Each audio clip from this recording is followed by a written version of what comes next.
Assalamu alaikum. Hope you're all good. And walaikum salam to everyone. It's a ritual that I see your questions at the end. Your task yesterday was that you were supposed to write down the format. And please don't mix it with like some of the misunderstandings over there. I didn't give you a task that you're supposed to submit to me. It's not humanly possible कि इतने ज़्यादा student का आप कैसे mark कर सकते हो. I believe कि कुछ लोगों को ये मिसअंडरस्टैंडिंग हुई है कि आपने मुझे भेजना था, ऐसा नहीं है. आपने लिख कर रखना था whatever the possibility you think. आपको 2 सिनेरियो दिए थे, आपको 7 स्पेसिमन सैंपल भेजा था. You follow that what we did in the class. I guided you. उसके बेस पर आपने सेंडर और रिसीवर के एड्रेसेस और उनके नाम और उनके डेजिग्नेशन को निकाल लेना था, और जो नहीं दिया गया था वो आपने एज्यूम करना था. उसकी बेस पर I hope most of the students understood me, और उन्होंने अपने तौर पर खुद के लिए आपने वो प्रैक्टिस कर ली हुई है. और आज मैं उसका सोल्यूशन आपको दिखाऊंगी, आप उसके साथ कंपेयर करेंगे, और अगर फिर कोई क्वेश्चन होता है तो देन आस्क मी क्वेश्चन. ठीक है, फिर आप मुझे पूछ लीजिएगा कि ये चीज समझ नहीं आई. लेकिन एक बात for sure I am telling you, आप कभी भी एक दिन में, एक हफ्ते में इस चीज को मास्टर नहीं कर सकते. तो इसलिए आप लोगों की, तमाम लोगों की, जैसे if I am new to some field, ठीक है, चाहे मैं कुछ करना सीखूं, कोई सब्जेक्ट सीखूं, या मैं कोई गिटार बजाना सीखूं, डू यू थिंक कि मुझे एक हफ्ते में सब आ जाएगा? नहीं आएगा. It requires practice, daily practice. चाहे तुम कोई रेसिटेशन सीखो, चाहे तुम कोई गाना बनाना सीखो, कुछ भी करना सीखो, म्यूजिक बजाना सीखो, किताब सीखो, यू नीड टाइम. इसीलिए इस चीज को देखते हुए मैंने क्या किया, I started you with started the topics with like simple things. हमने थ्योरी पढ़नी शुरू कर दी, ठीक है, और हमने फिर पढ़ा, और जब हमारा टेस्ट डेवलप हो गया कि हाँ जी हमें कम्युनिकेशन, बिजनेस कम्युनिकेशन की समझ आ गई है, ये क्या होती है, एटलीस्ट मुझे समझ आ गई है कि क्या होता है. और हाँ, मुझे पता है कि मुझे पढ़ना क्या है, या मुझे कैसे एग्जाम में सवाल आएंगे. आपको सवाल भी दे दिए गए ताकि आपकी प्रैक्टिस होती रहे. मेन चीजें कर ली, और 7 C's इसलिए कराए ताकि you practice them in writing. जब तुम खत लिखो तो इनकी प्रैक्टिस भी करो. आज का टॉपिक, आज का जो लेक्चर है वो बहुत आपके लिए इंपॉर्टेंट है, क्योंकि मैंने आपको पूरा खत लिखना. उसके बाद अब मैं ये तो नहीं कहूंगी कि तुम सीख जाओगे, बिल्कुल नहीं सीखोगे, लेकिन बार बार जब इसकी रिकॉर्डिंग सुन लो, या फिर तुम इसको नोट डाउन करते जाओ. और आज मैं आपसे थोड़ी सी कोई रिटन फॉर्म में कोई एक्टिविटी भी कराऊंगी. आपने पहले से भी, आपके हाथ में होंगे जिन लोगों ने फॉर्मेट लिख लिए हैं, मैं अभी उसका सोल्यूशन भी दिखाती हूँ. I'll do a complete letter with you, and I will tell you that how many types of answers to the same letter can be correct. अब अगर फॉर इंस्टेंस एक पर्सन को ऐसे राइटिंग आती है, तो do you think everybody is writing the same ऐसे? No, but people are going to tackle the situation in different ways. मेरी अपनी स्ट्रेटेजी है, मैंने किसी कोटेशन से शुरू किया. आपकी अपनी स्ट्रेटेजी है, आपने कोई हिस्ट्री से कोई आपने निकाल के लगा दी कोई एग्जाम्पल, ठीक है. आपका जो दिल चाह किया, मैंने जो दिल चाह किया, और हमने 20 नंबर के लिए, फॉर इंस्टेंस मैं मिसाल दे रही हूँ, ये नहीं कि आपको पेपर में आएगा, कंफ्यूज ना करना, मैं सिर्फ मिसाल दे रही हूँ कि ऐसे राइटिंग का टेस्ट हम दे रहे हैं, 20 नंबर का टेस्ट है फॉर इंस्टेंस. और आपने भी ऐसे लिखा, मैंने भी लिखा, मैंने कोटेशन से स्टार्ट किया, आपने हिस्ट्री की किसी एग्जाम्पल से स्टार्ट किया. हम दोनों ने ही 16-16 मार्क्स लिए. हालांकि हमारा जो जो एक्शन प्लान था हमारा वो फर्क था, हमारा स्टाइल डिफरेंट था, हमने डिफरेंट तरीके से उसको प्रूव किया, right. The thing is that like you come across lot many CVs. एक जो हायर करता है बंदा, वो इतने सीवीज पढ़ता है, क्या सारे एक जैसे होते हैं? नहीं, बहुत फर्क होता है. हर बंदा अपने तरीके से लिखता है, लेकिन हर बंदा अपनी बात मनवा लेता है. बिल्कुल ऐसे ही लेटर राइटिंग, किसी लेटर का एक सोल्यूशन नहीं होता, लेकिन एक प्रपोज्ड सोल्यूशन होता है कि जी आप इस तरह लिख सकते हो. तो अब हमने ये चीज देखनी है. आज हम एक लेटर बनाना सीखेंगे, आपका आंसर चेक करते हैं, फिर आप एक लेटर्स को लिखते जाओगे और उसके साथ ही मैं आपको, जैसे कि मैं रोज आपके साथ प्रॉमिस करती हूँ, कोई ना कोई चीज आपको मिल रही होती है, आज मैं कुछ लेटर्स आपको पूरे के पूरे लिखे हुए आपके नॉलेज के लिए, आपके अंडरस्टैंडिंग के लिए आपको भेजूंगी। और उसके साथ साथ मैं आपको कुछ good ending and good start of the letters भी भेजूंगी कि आप इसका चलें क्रैम कर लो कि मैंने 4-5 जो है, and I would start my letter with this beginning and I will close my letter with these endings.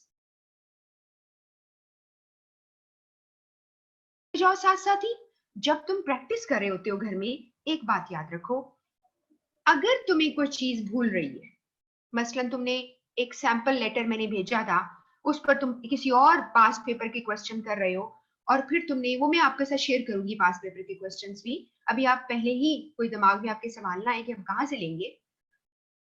आपने पास पेपर के क्वेश्चन निकाले, क्योंकि देखो एक बात याद रखा करो, आप तैयारी कर रहे हो business communication and report writing की, जो आपने पहली बात ये है, the primary importance is that you have to pass your paper, पहली बात। नंबर 2, अनकॉन्शियसली, सबकॉन्शियसली तुम साथ साथ कम्युनिकेशन के टिप्स टैक्टिक्स सीख रहे हो कि how would you be communicating in office, कैसे तुम बात करोगे, कैसे लिखोगे, ये भी हम सीख रहे हैं साथ साथ, ठीक है। तो अभी मैं जब पढ़ा रही हूँ, दोनों चीजें मेरे फोकस में हैं, और मेरा जो फोकस है आपको अच्छा लेटर या अच्छी रिपोर्ट लिखनी आपको आ जाए। अब आप प्रैक्टिस कर रहे हो घर पे, और आपने प्रैक्टिस में देखा कि मुझे फला जगह पे तो मैंने पढ़ा था, या मिस ने नोट्स भेजे थे उसमें से पढ़ा था, तो खोल लो, कॉपी कर लो, चोरी कर लो वहां से, कोई बात नहीं। अभी तुम जब उस चीज को बार बार देखोगे तो तुम्हें याद हो जाएगी, ठीक है। तुम्हें भूला, तुमने चेक किया और तुम्हें वहां मिल गया, फॉरगेट इट नाउ कि तुमने वहां से कॉपी किया है, बाद में तुम्हें याद रहेगा, ठीक है। बार बार लिखने से आपकी मेमोरी जो है वो स्ट्रांग हो जाती है। अब आपने ये काम प्रैक्टिस कर पे डाल दिया आपको मैंने, आज हम एक लेटर पूरा लिखेंगे, फॉर्मेट कल शुरू किया था, आज हम करेंगे। And I am not expecting a lot from you कि आपको एक ही दिन में सब कुछ आ जाएगा और आप जो है वो मास्टर हो जाओगे, नहीं। आज भी हम इसकी प्रैक्टिस कर रहे हैं, हम कल भी प्रैक्टिस इसकी करेंगे, मैं आपको कल भी कुछ चीजें दिखाऊंगी, आज भी कुछ चीजें दिखाती हूँ। इसके बाद जो अगला वीक है ना आपका, उसमें आपको जरूरी बात बता दूं, अगर आपका जो भी सिस्टम है, मुझे नहीं मालूम, I will talk to your management about physical classes और whatever there are questions, so many questions you ask, मैं उनसे बात करूंगी और पूछूंगी क्या है। अगले वीक हमारी जो क्लास होती है, उसमें हम लेटर राइटिंग को थोड़ी देर के लिए स्टॉप करेंगे। लेटर तो मैं सिखा रही हूँ आपको सारे, कल मैं आपको इसका प्लान्स भी सिखाऊंगी कि कौन कौन से बिजनेस प्लान्स, इसके ऑर्गेनाइजेशन प्लान्स होते हैं, उस पर बात करेंगे, पॉजिटिव नेगेटिव लेटर्स पे बात करेंगे, बहुत कुछ कल भी सीखेंगे। लेकिन अगले वीक हम interpersonal communication, that is called IPC, हम वो सीखेंगे। 3 दिन हम उसको पढ़ेंगे, वो फिर कम्युनिकेशन की बात है, और जो नहीं पढ़ेगा ना समझेगा उसको नहीं आने वाला, बिकॉज ये वॉर्ड्सलॉविक की थेरीज हैं, डेविटो की बुक में है ये सब लिखा हुआ, और वहां से लोग कॉपी कर करके अपनी किताबों में लिखते हैं, क्योंकि वो ओरिजिनल किताबें मैंने पढ़ी हैं। मैं आपको उसका सही थीम आपको कन्वे कर दूंगी, जिससे आप जब नोट्स पढ़ेंगे या उसी टॉपिक को बुक में पढ़ेंगे, जो भी आपके पास बुक्स हैं, या आपको मैं गाइड भी कर दूंगी कहाँ पर ये ज्यादा पड़ा हुआ है, और आपके पास 2 बुक्स के पीडीएफ हैं, तो मैं आपको गाइड कर दूंगी। तो वो नेक्स्ट वीक हमारा टॉपिक है इंटरपर्सनल कम्युनिकेशन। मैं आपको पहले से इसलिए बताती रहती हूँ ताकि आप अगर कोई प्लानिंग कर रहे हो तो आपने मिस नहीं करनी वो चीज, मैं बार बार कह रही हूँ। उसमें आप इंटरपर्सनल कम्युनिकेशन के एक्सियम्स एंड यूनिवर्सल्स पढ़ोगे, कोई किताब आपको नहीं सिखा पाएगी, इवन अगर ओरिजिनल बुक से भी पढ़ लोगे तो शायद तुम्हें समझ ना आए, उस पर क्रिटिक्स ने जो लिखा है या उसकी इवैल्यूएशन लिखी है वो मैं आपके साथ शेयर करूंगी। आपको बात मेरी समझ आ गई? अगले वीक का प्लान बता रही हूँ, और इस वीक में हम लेटर्स पढ़ेंगे, अगले वीक नहीं पढ़ेंगे, उससे अगले वीक जाके इंशाल्लाह if we continue on online, तो हमने वहां पर सर्कुलर और मेमोरेंडम्स लिखने सीखने हैं। थोड़ी सी फर्क है, अभी अगर बता दिया सारा कुछ तो एक कहते हैं ना वो एक खिचड़ी से पक जाएगी, एमलगम हो जाएगा चीजों का, हमें ये नहीं चाहिए, हमें आराम आराम से चलना है, ठीक है। हमने मैप्स जो बन रहे हैं हमारे दिमाग में उनको मिक्स नहीं करना, हमने मैप्स को अलग अलग जगहों में अलग अलग पॉकेट्स में डालना है। आपको मेरी बात आई थिंक समझ आ गई है। अब मैं आपको सबसे पहले ये बताती चलूं कि आपको याद होगा ये बिजनेस लेटर फॉर्मेट तो हम कर ही रहे हैं, लेकिन आपको याद होगा मैंने टाइप्स ऑफ लेटर्स आपको बताए, ये आपको नोट्स में मिल जाएंगे, डोंट वरी, लिखा हुआ सारा मिल जाएगा। अगर आपको ज्यादा शौक हो रहा है you can open the book, जो आपको बुक आ गई है, दो आपके पास बुक है, लेकिन जो कैप्लन वाली बुक है उसके अंदर इसकी डिटेल है, you can read from there, आपका दिल चाहता है वहां से पढ़ लो, but wait for the notes, आपको मिल जाएंगे because I work on it. मैंने आपको पहले भी कुछ लोगों ने मुझसे कहा था कि वैसे आप नोट्स एक दफा भेज दें, it's not that possible. The reason is that कि मैं इस सिलेबस को जो अभी आउटलाइन है, काफी चुके अरसे के बाद आईसीएमए को पढ़ा रही हूँ, तो मैं उसकी सिलेबस आउटलाइन के मुताबिक अब उन नोट्स को क्या कह रही है दोबारा से एडिट एंड रीड करके उसको मैं सेट कर रही हूँ, ताकि आपको वो चीज मिले जिससे आपको कोई भी एम्बिगुइटी ना हो, ठीक है, आपको किसी किस्म की कोई वेग बात ना मिले, you are clear about what you have to study. तो ये हमने लेटर्स की टाइप्स पढ़ी थी। सेल्स लेटर्स हैं जो कि सिखाते हैं आपको, यानी आप एडवर्टाइज करते हो अपनी प्रोडक्ट को, सर्विसेज को, ये सेल्स हैं। ऑर्डर लेटर हैं जो आप ऑर्डर प्लेस करते हो। कंप्लेंट लेटर है या क्लेम लेटर्स हैं, दोनों का एक ही मतलब है, सबसे ज्यादा आपको पेपर में आते हैं जिसमें कोई ना कोई प्रॉब्लम होती है। एडजस्टमेंट लेटर है जो कि क्लेम को एडजस्ट करते हैं कि ठीक है आपकी चीजें ठीक आ जाएंगी, या वो कहते हैं कि नहीं आई एम सॉरी, हम आपको नहीं दे सकते, आपकी वारंटी या आपकी जो क्लेम है वो नहीं ठीक है, यानी इट्स नॉट ट्रू। यानी मैं आपको तो स्ट्रेट फॉरवर्ड बता रही हूँ, लेकिन हम स्ट्रेट फॉरवर्ड लिखते नहीं है। इंक्वायरी लेटर में आपको बताया प्रोडक्ट की इंक्वायरी करो, सर्विस की इंक्वायरी करो, लोन की इंक्वायरी करो। फॉलो अप लेटर्स में कोई प्रीवियस एक्टिविटी हो गई है उसके ऊपर एक लेटर लिखते हो, दैट्स कॉल्ड फॉलो अप। जैसे कि मैंने आपको कहा था कि doctors are going to ask you for the follow up, if there is going to be any checkup pending, तो आपने फॉलो अप के लिए जाना होता है।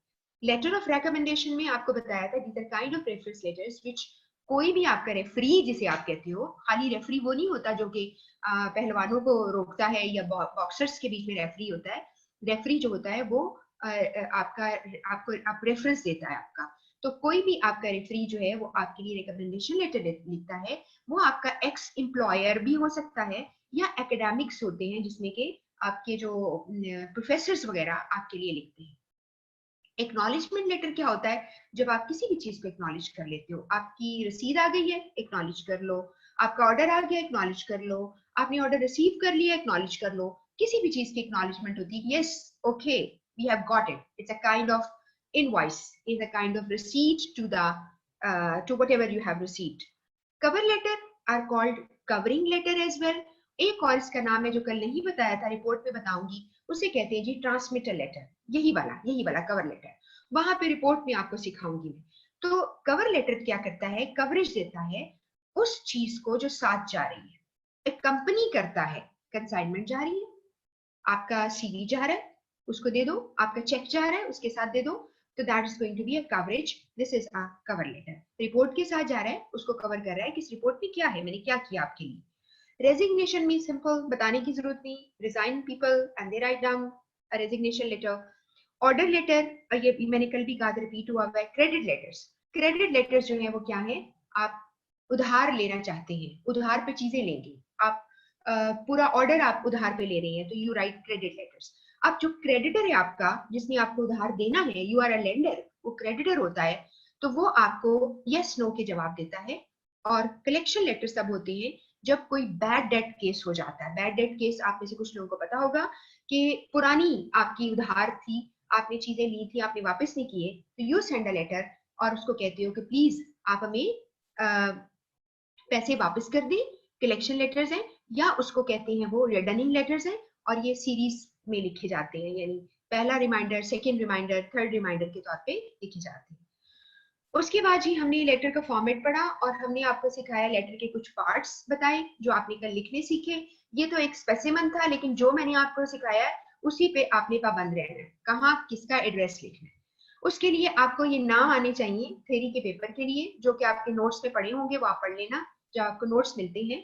हेडिंग उसकी क्या है, heading is called letter head. आपका जो टॉप पर एड्रेस होता है ये आपका एड्रेस होता है भेजने वाले का।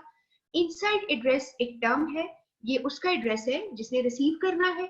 और आजकल के दौर में आपको पता है कि जो आप आजकल टाइम हम बचाते हैं, तो हम इनसाइड एड्रेस जो होता है ना, रिसीवर का एड्रेस, वो इस तरह से एक ही स्लॉट पे लिखा जाता है। और ये भी बता दूं, इनसाइड एड्रेस अपनी जगह नहीं छोड़ता, वो हमेशा वहां लिखा जाता है।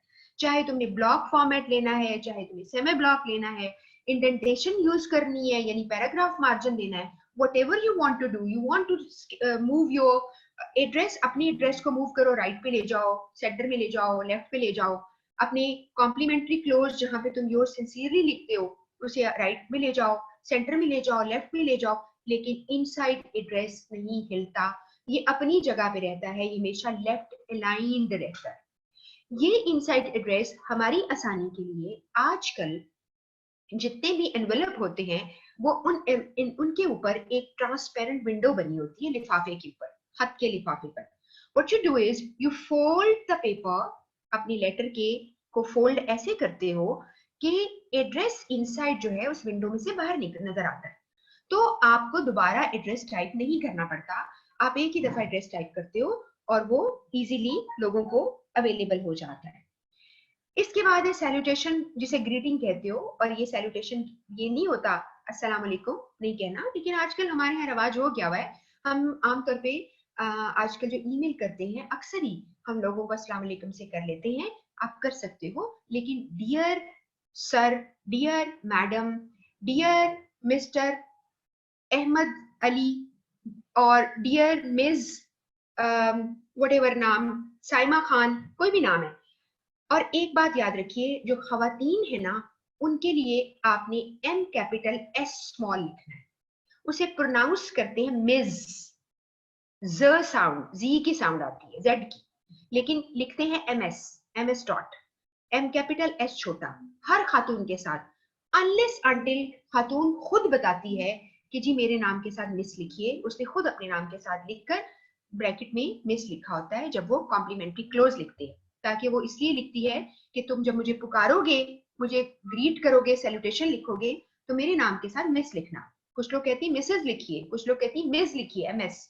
एमएस एक न्यूट्रल है, that stands for females are married और अनमैरिड दोनों की।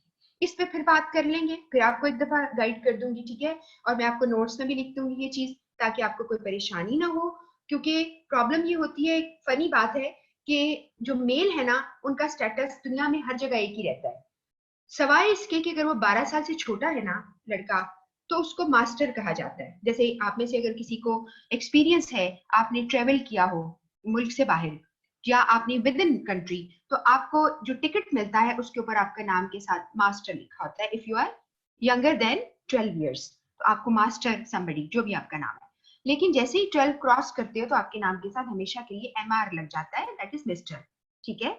इसे कहते हैं कर्टसी टाइटल। क्या कहते हैं? कर्टसी टाइटल, तमीज से पुकारने का तरीका।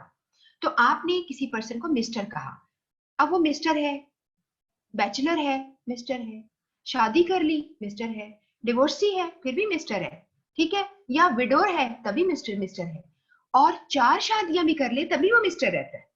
लेकिन जो खवातीन है उनका स्टेटस चेंज होता रहता है, वो शुरू से ही मिस उसको कहा जाता है, और उसके बाद अगर वो शादी हो जाती है तो मिसेज हो जाती है, और अक्सर खुदा ना खास्ता किसी भी केस में लिविंग एलोन, तो आमतौर पे दोबारा से आप क्या टाइटल अपने साथ लगाएंगे, या कोई they stay bachelor for the rest of life, नहीं शादी होती तो उनके नाम के साथ मिस लगा रहता है।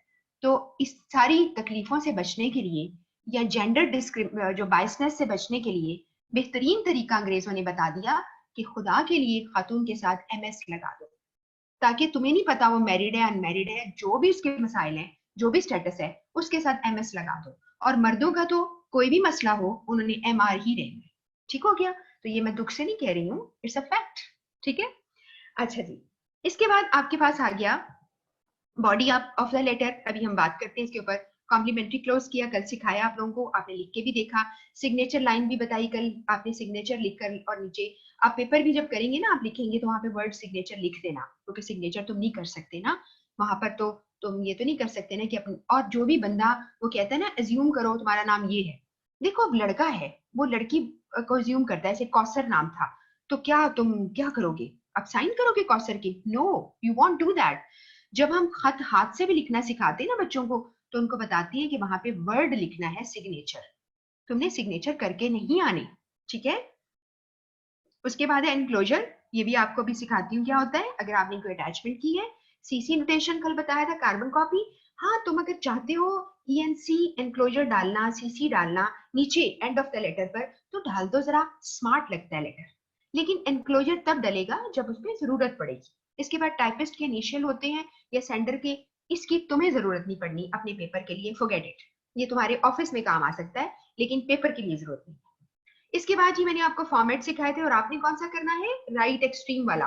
बाकी सब भूल जाओ, पेपर के लिए राइट एक्सट्रीम वाला। अब आप कहेंगे कि हमें तो आपने ऊपर वाली 3 लाइनें नजर आ रही हैं ब्लॉक्स टाइप पर, आपने तो सिखाई है सेंटर वाली। हाँ भैया, आप सेंटर में लिखोगे, ठीक है। अब ये लेफ्ट पे कब लाना है, या लाना भी है कि नहीं लाना, ये मैं बाद में बता दूंगी, जरूरत पड़ेगी तो बता दूंगी, लेकिन ज्यादातर आप सेंटर में लिखिए, क्योंकि आप अपनी कंपनी के बिहाफ पे खत लिखोगे। हर खत जो लिखोगे वो आपको आएगा पेपर में, वो कंपनी के बिहाफ पे आता है। और अगर कंपनी के बिहाफ पे नहीं लिख रहे होते हो, तो अपने डिपार्टमेंट के बिहाफ पे लिखते हो, तो फिर अपने डिपार्टमेंट का एड्रेस तुम यहाँ एक्सट्रीम लेफ्ट पे लेके जा सकते हो। बाकी सब वही रहने देना जो तुमने कल सीखा है, उसको नहीं छेड़ना।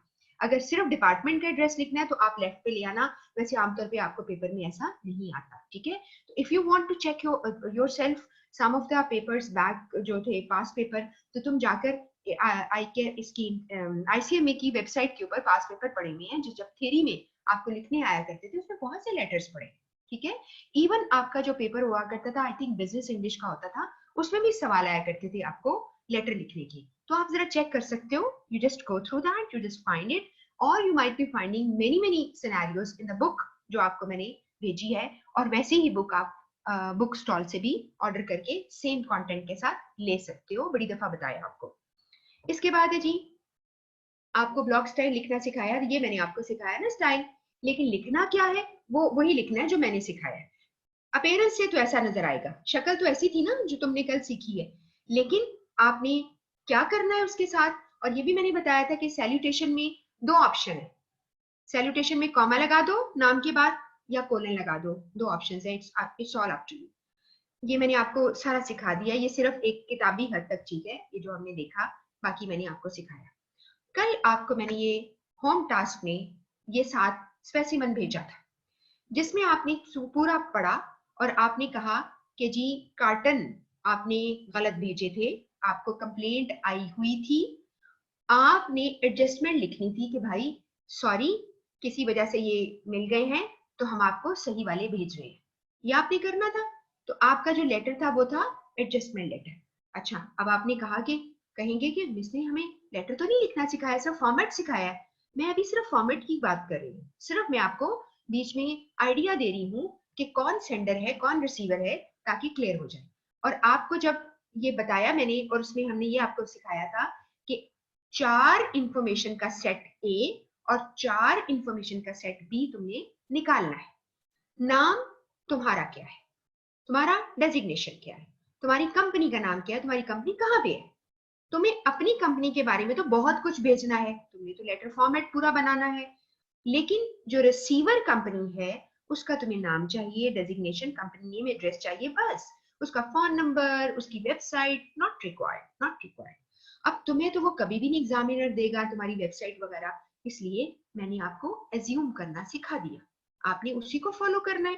एक ही चीज बार बार लिख कर चेक कर लो, कहीं पर लिख के रख लो, आप वहां से जब आप पेपर कर रहे होते हो, यू कैन इवन, आप उसमें लिखा हुआ हो तो you can I think copy paste भी कर सकते होंगे, मुझे मेरा नहीं पता।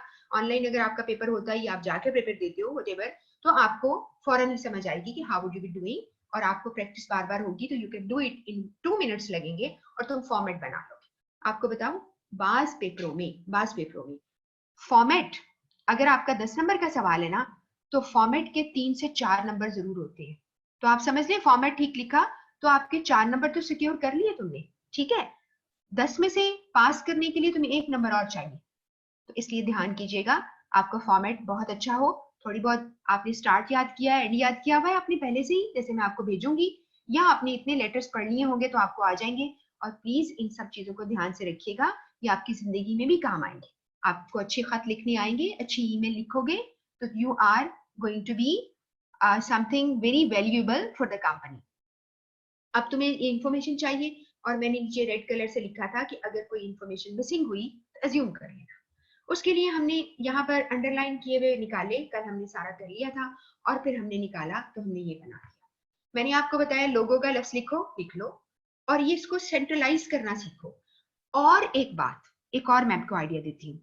अगर आप ये समझते हैं कि सेंट्रलाइज करने में, टाइपिंग में आपको प्रॉब्लम आ रही है, तो कोई बात नहीं, आप लोगो ऊपर लिखो, अगली लाइन में क्या करोगे, एक लाइन छोड़ देना और साथ ही पूरा लेफ्ट लाइन ले जाओ, सारा लेफ्ट पे कर लो, इट्स ओके, चल सकता है। या उसको सारा राइट पे ले जाओ तो भी चल सकता है, इट्स ओके। तो आप परेशान मत होइएगा। सेंटर करना, it appears good, it appears nice, it's like giving an impression कि तुम्हारा लेटर पैड छप के आता है, तो ये प्रिंटिंग हुई भी है, ठीक है, बाकी तुमने खुद लिखा है। और अक्सर जो लेटर्स होती हैं, अगर वो इलेक्ट्रॉनिकली भी होती हैं तो उसमें उन्होंने पहले ही एक सेटअप रखा होता है कि कहाँ पे क्या लिखना है, डेट कहाँ आ जाती है, खुद ही आ जाता है। आपका कर्सर टेम्पलेट्स बनी होती है, टेम्पलेट समझते हो ना, नमूने, वो आपका कर्सर ले जाते हैं और वहां पे तुम इंफॉर्मेशन जो आज की होती है डाल देते हो। मैंने दो तरीके आपको सिखाए, हेड ऑफिस नहीं था और ना ही उन्होंने प्लॉट नंबर दिया था 65, तुमने खुद लगाया। लगाने का तरीका चेक करो, कॉमा कैसे लगा हुआ है, हाइफन कहाँ लगा है, ध्यान करोगे। जब खत्म कर लोगे एक लाइन को तो फुल स्टॉप नहीं लगाओगे। और अगर एक लाइन में एक इंफॉर्मेशन है तो कॉमा रिक्वायर्ड ही नहीं है, डोंट पुट कॉमा। तुमने सरमाया केमिकल लिमिटेड लिखा, तुम्हें कोई कॉमे की जरूरत नहीं, कुछ की जरूरत नहीं, किसी पंक्चुएशन मार्क की जरूरत नहीं थी। जब तुमने नीचे हेड ऑफिस और उसकी रोड का नाम, उसका स्ट्रीट एड्रेस पूरा लिखा है, तो फिर तुम्हें 3 कॉमे लगाने पड़े और तुमने 2 कॉमे लगाने पड़े 3 इंफॉर्मेशन के। अगर तुम सब छोड़ दोगे, सिर्फ तुम 65 मच्छर रोड दादू दरमियान में लिख दोगे, तब भी ठीक है। मैं सिर्फ इसलिए ऐसा करती हूँ कि इट अपीयर्स मोर प्रोफेशनल। उसके बाद फोन नंबर, ईमेल कैसे लिखी है, कोलन, कॉमा कहाँ आया है और कहाँ कैपिटल किया है, क्या स्मॉल किया है, ये सब बातें बहुत ज्यादा इंपॉर्टेंट है, ठीक है। और जो आपका ईमेल है वो एक ही याद कर लिया आपने और आपने वहां पर @.com.pk लगा दिया। और अगर कोई ऐसा सवाल आ जाता है, ऐसे यूनिवर्सिटी से लिख रहे हो, तो आप COM की जगह EDU लगा देते हो, पता है ना आपको इस चीज का, एजुकेशन से रिलेटेड EDU लगा देते हो। इसके बाद वेबसाइट, इसको पक्का याद कर लो, ऐसे ही करना है, सारा कुछ लिखना है सवाए कंपनी के नाम की एब्रीविएशन, आपने SCL है वो लगा दी। उसके बाद तुमने लेफ्ट पे डेट लिखी, जैसे डेट मैंने सिखाई ऐसे लिखना, कॉमा लगाकर डेट के बाद आपने ईयर लिखना है, शॉर्ट नहीं करना। ना ही तुमने ऐसे लिखना है, जैसे एक बच्चे ने सवाल किया था कि जैसे लिखते हैं ना कि अगर घर में आपके जो है वो गवाला आता है दूध देने, तो वो उसने जरूर लिखा होगा कि जी 12/6/20 के 12/6 के साथ क्यों आपने इतना जो है मिल्क जो है बाय किया, अगले दिन ये किया। हम कोई खाता नहीं बना रहे, हम प्रोफेशनल खत लिख रहे हैं। अगर आपको किसी जगह ये लिखा मिले तो से sorry for that, but you are suppose to do as it is given. अगर तुम चाहते हो कि नहीं मैं 22 जून से पहले लगाना चाहता हूँ, लगाती हूँ, करो, बिल्कुल करो, आप 22 जून लगाओ, लेकिन प्लीज ऑर्डिनल्स मत लगाना। ऑर्डिनल समझते हो, जैसे 22 ND या 5th TH। मेरे ख्याल आपको मेरी बात समझ आ गई। जो कार्डिनल्स होते हैं ना, मैथ्स वाले लोगों को सबको पता है, कार्डिनल्स होते हैं वो 1 2 3 होती है। जो ऑर्डिनल्स होते हैं 1st 2nd 3rd 4th 25th, ठीक है, वो होती है। तो आपने ऑर्डिनल्स नहीं लगाने, आपने कार्डिनल लगाना है। उसके बाद रेफरेंस सामने है, आपकी मर्जी है रेफरेंस सामने करना है, इसके नीचे करना कर लो, डेट के नीचे एक स्पेस छोड़ के, लेकिन इट इज बेटर कि आप लिखो। और अगर तुम रेफरेंस नहीं लिखना चाहते ना लिखो। और अगर लोग कहते हैं कंफ्यूज हूं, रेफरेंस होता क्या है, भाई इससे नंबर डालते हैं और आपका खत जो है वो लोकेट हो जाता है। SAL सेल्स डिपार्टमेंट होगा, MN जो है किसी टाइपिस्ट का नाम होगा, एब्रीविएशन, और 05 वो उसका कोई आज का जो लेटर है उसका नंबर होगा। जो दिल चाहता है बना लो, इसे कोई फर्क नहीं पड़ेगा, ठीक है। ABC/XYZ-123 ऐसे कर लो, it doesn't make difference, it doesn't make difference, क्योंकि तुम सचमुच का खत थोड़ी लिख रहे हो, क्योंकि हर कंपनी का अपना तरीका होता है रेफरेंस नंबर डालने का, ठीक है। बात समझ में आ गई है ना। इसके बाद तुमने अगली एक लाइन छोड़ी है, यानी 2 दफा आपने बार प्रेस की है, एंटर प्रेस किया है, एंटर को प्रेस करके आप मिस्टर नेम, नेम उसने नहीं दिया था, आपने खुद ही लिख लिया मिस्टर नेम। नहीं लिखना मिस्टर नेम, तो आपने मिस्टर एबीसी लिख लो। जब मिस्टर एबीसी यहां लिखोगे ना, तो नीचे डियर मिस्टर एबीसी लिखोगे, सेम, फर्क नहीं करना। उसने आपको नहीं बताया था कि आपका डेजिग्नेशन क्या है, आपने खुद ही लगा लिया डायरेक्टर लॉजिस्टिक्स। आप चीजें मुझे खरीदते हो कंपनी के बेस पर, ठीक हो गया, लगा लो। या procurement officer, P O capital कर लो, ये भी लगा सकते हो।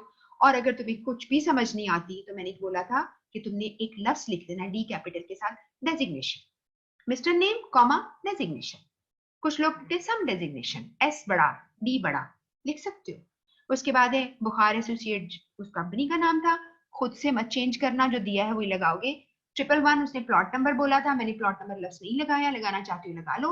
लेकिन आमतौर पे आप कोई भी एड्रेस उठाओ, कम ही लिखा होता है प्लॉट नंबर, यानी वर्ड कम लिखे होते हैं।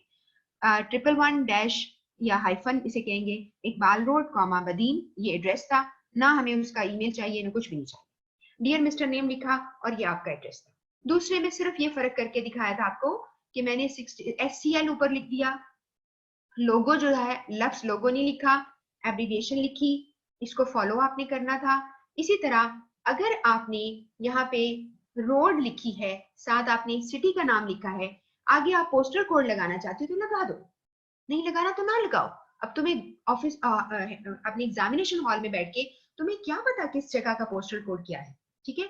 बाहर कंट्रीज में ये बहुत, उसको जिप कोड के तौर पे यूज किया जाता है और वहां वो बहुत इंपॉर्टेंट होता है। यहाँ पर भी इंपॉर्टेंट है, आप अगर सिर्फ आप पढ़ लेते हो तो आपको इलाका पता चल जाता है और इजी हो जाता है मेल को, यानी आपके जो खत हैं उनको सॉर्टिंग करना इजी हो जाता है।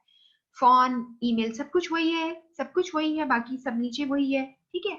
और आपने ये एक सीखा, आपको कंपेयर करके दिखाया था, आपका ये होमवर्क था। अब जरा प्लीज गौर कीजिए, ये आपका होमवर्क है, सारे लोग अलर्ट हो जाएं, क्या लिखा है तुम लोगों ने और कैसे आप इसको, आपने कैसे आइडेंटिफाई किया, आपने कैसे ढूंढा कि मेरा एड्रेस कहाँ है और रिसीवर का एड्रेस कहाँ है। मैंने आपकी आसानी के लिए आपको जो कल भेजा था उस पर मैंने आपको ये जो सारा पर्पल यानी मोव कलर का कर दिया है, ब्लूइश कलर चलो कह दो, ने में नजर आ रहा है, ये आप हो लिखने वाला। और जो रेड में कर दिया है, किस कौन है, रिसीवर है आपका, जिसे आप कहते हैं कि recipient, receiver, reader of the letter. अच्छा, अब आपने क्या किया, कुछ बातें पता चली मुझे अपने बारे में यहाँ से, मैं प्रोक्योरमेंट मैनेजर हूँ, ये वही हो गया ना चीजें खरीदने वाला। यहाँ पर उसने पी और एम छोटा लिखा है, मैंने हमेशा पी बड़ा और एम बड़ा लिखना है, ये जैसे पास पेपर में था मैंने वैसे लिखा है। बिग पब्लिशिंग कंपनी लिमिटेड है, बिग पब्लिशिंग लिमिटेड है उस कंपनी का नाम, जो नाम दिया है वही लिखोगे, चेंज नहीं करोगे। बीपीएल का लफ्ज तुम लोगो में लगा सकते हो और खत के अंदर लगा सकते हो, वहां लिख लो, लेकिन फिर ब्रैकेट ना करना, प्लीज ब्रैकेट ना करना, ये ब्रैकेट जो है वो आपकी आसानी के लिए बताई गई। अच्छा, अब ये कंपनी प्रिंटिंग टेक्स्ट करती है, पीरियोडिकल्स प्रिंट करती है, और आपको सिर्फ सिनेरियो पढ़ना चाहिए ताकि आपको पता चले उसके प्रिंटिंग मशीन जो है वो यूज कर रही है, उसको रिप्लेस करना है और वो उनको खत लिखती है, और खत जिसको लिख रही है वो है सलाम डिस्ट्रीब्यूटर्स। कौन है ये, कंपनी का नाम। उनका एड्रेस क्या है, 105 शाहरा इकबाल लाहौर, ये उनका एड्रेस है। और ये प्रिंटिंग मशीन देते हैं। अब आपने उनसे जो इंक्वायरी करनी लिखा है कि मशीन बताएं, उसकी ऑपरेटिंग एफिशिएंसी क्या है, कैपेसिटी क्या है, ऑप्शंस अवेलेबल क्या है।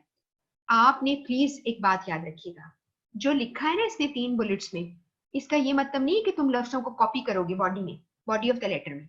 तुमने ऑपरेशनल एफिशिएंसी में ये लिखना है कि I want to inquire about the professional efficiency, उसमें आप कितने नंबर ऑफ पेपर एक कार्ट्रिज जो है वो करती है, इस तरह की चीज लिख सकते हो। कुछ भी आपने उसके फंक्शनिंग के ऊपर बात करनी है, कैपेसिटी कितनी इसकी कैपेसिटी है, एक गो में कितनी चल सकती है, फिर उसको रेस्ट जैसे चाहिए होता है, जैसे इंजन को रेस्ट चाहिए होता है ना, आप हाईवे पे जाते हो और आप देखते हैं कि गाड़ी रोको ठंडी करो, ठीक है, आप करते हैं ना। इसी तरह ऑप्शंस अवेलेबल कि आपके पास कौन से मॉडल्स हैं।